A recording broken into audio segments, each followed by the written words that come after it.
fait, c'est quoi l'autel? C'est quoi un autel? C'est quelque chose de spirituel. C'est un endroit qui connecte le physique et le spirituel. En fait, c'est un moyen d'accès au monde spirituel. Et ce n'est pas juste avec le Seigneur, mais aussi avec les esprits méchants. Donc, quand on parle de terre, souvent on parle que c'est juste un terme peut-être du monde, ou bien juste un terme qui vient des marabouts, mais c'est aussi dans la Bible. En fait, c'est un lieu, une personne y va pour faire des sacrifices, pour avoir une connexion avec le supernaturel, pour avoir une connexion avec le monde invisible, avec les esprits.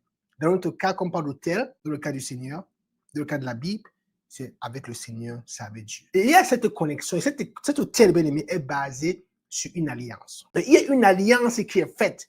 Souvent, quand les gens partent voir les marabouts, ils pensent que c'est juste une fois c'est fini. Non, il y a une alliance, une transaction qui était faite et qui fait que plus tard, il y aura des choses à payer. Et quand cette transaction qui se fait, il y a l'homme qui va mettre quelque chose sur l'autel, qui va plus souvent donner un sac. Il y a quelque chose qui va donner, il y a quelque chose qui va mettre sur l'autel. Même quand les gens du monde partent voir les marabouts, ils ne partent pas bras ballants. Il y a quelque chose qui doit être donné, un sacrifice qui doit être fait. Même si c'est juste 1 franc, 5 francs, généralement, ils demandent quelque chose. Ils reçoivent quelque chose. Donc maintenant, il y a une transaction.